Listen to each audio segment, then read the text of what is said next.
మీదే ఆలస్యం, మేము మీకు సర్వాధికారాలు కట్టబెట్టేశామంటూ హైడ్రాను మరింత ఎంకరేజ్ చేస్తున్నారు రేవంత్ రెడ్డి.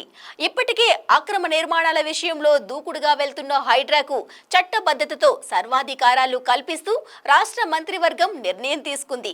ఓఆర్ఆర్ లోపల ఉన్న చెరువులు, కుంటలు, నాలాలతో పాటు వాటి ఎఫ్టీఎల్ బఫర్ జోన్స్ ను పరిరక్షించే అధికారాలన్నీ హైడ్రాకే అప్పగించింది రేవంత్ సర్కార్. హైడ్రాను మరింత సమర్థవంతంగా నడిపించడానికి అవసరమైన సిబ్బందిని కేటాయించడానికి కూడా గ్రీన్ సిగ్నల్ ఇచ్చింది. అక్రమ నిర్మాణాల కూల్చివేతల విషయంలో అసలే దూకుడు మీదుంది హైడ్రా. ఇప్పటికే కొన్నింటిని నేలమట్టం చేసింది, మరికొన్నింటిని లిస్ట్ అవుట్ చేసి నోటీసులు జారీ చేసింది. ఎఫ్టీఎల్ బఫర్ జోన్స్ లో ఉన్న కన్స్ట్రక్షన్స్ విషయంలో మా నిర్ణయాలు చాలా కఠినంగా ఉంటాయంటూ వార్నింగ్స్ కూడా ఇచ్చేశారు హైడ్రా కమిషనర్ రంగనాథ్. ఆ జోరును కంటిన్యూ చేయమంటూ హైడ్రాకు మరిన్ని అధికారాలు కట్టబెట్టింది తెలంగాణ కేబినెట్. హైడ్రాకు చట్టబద్ధత లేదంటూ విమర్శలు రావడంతో వాటికి చెక్ పెట్టేస్తూ ఆ సంస్థకు విశేష అధికారాలు కల్పించింది. కబ్జాలు, అక్రమ నిర్మాణాల విషయంలో అస్సలు తగ్గొద్దంటూ ఫుల్ పవర్స్ ఇచ్చేసింది. తెలంగాణ భూ ఆక్రమణ చట్టం 1905కు సవరణ చేసి కొత్త చట్టాన్ని తేనున్నారు. దీనికోసం ప్రస్తుతం ఉన్న భూ ఆక్రమణ చట్టంలోని 1A, 7A సెక్షన్లను సవరిస్తారు.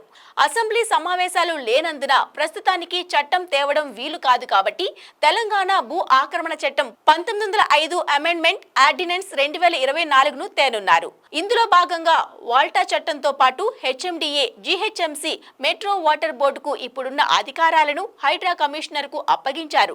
Telangana core urban region పరిధిలోని ప్రభుత్వ స్థలాలు, చెరువులు, కుంటలు, నాలాలన్నీ పరిరక్షించే బాధ్యత ఇక మీదట హైడ్రాదే. ఓఆర్ఆర్ లోపలి కోర్ అర్బన్ రీజియన్ లో జీహెచ్ఎంసీతో పాటు 27 అర్బన్ లోకల్ బాడీస్, 51 గ్రామ పంచాయతీలు ఉన్నాయి.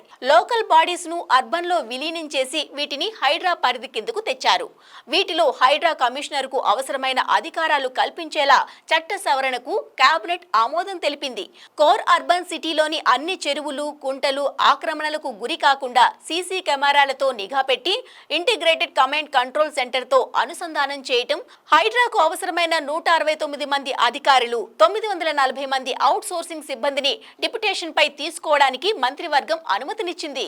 చట్టబద్ధత లేదన్న విమర్శల నుంచి ఫుల్ పవర్స్ ఇస్తూ ఆర్డినెన్స్ రావడంతో హైడ్రాకు పూర్తి స్వేచ్ఛ లభించినట్టే. నోటీసులు ఇవ్వడం, కావాలంటే ఎక్కడికైనా వెళ్లి పరిశీలించడం లాంటి అధికారం చేతిలోకి వచ్చింది కనుక హైడ్రా నుంచి ముందు ముందు మరిన్ని సంచలనాలకు సిద్ధంగా ఉండాల్సిందే.